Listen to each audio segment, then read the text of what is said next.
So here you are. You check what term you want first. So term 3 is what we're setting up right now. Term 4, you'll click term 4, but you'll set it up on term 4. You'll see. So you press set up once to find the template. Look up here for the name of it. So language arts is what we want. It'll pop up. You double check your categories and your weight. Then you say save.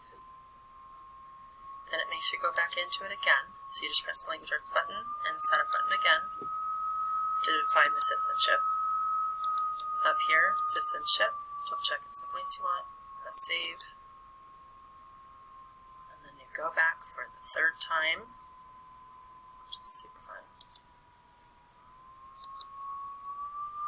In this one, define the class. This is where, like, if you taught the upper grades, you could copy a class, but we're not copying classes. You'll have different assignments each term. Like, does that make sense? Mm-hmm. So you don't want to include the task. You want language arts. So that would be the same assignment with the upper grades. And down here, just double check that everything is what you had, and citizenship is correct. Yes. Press save, and it's already updated. Cool. Okay, I'll show you really quickly how to lock. We will not lock yet, though. But you go language arts. You got to check for term 2 because that's the one you want to lock. That grade book.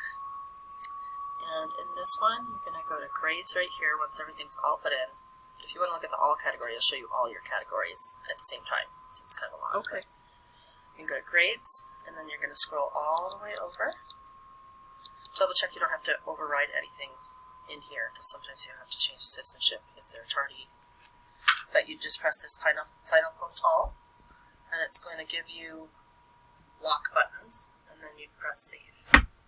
That's it. That's it. But you have to lock each thing, like you even have to lock the attendance. So that's the tricky part.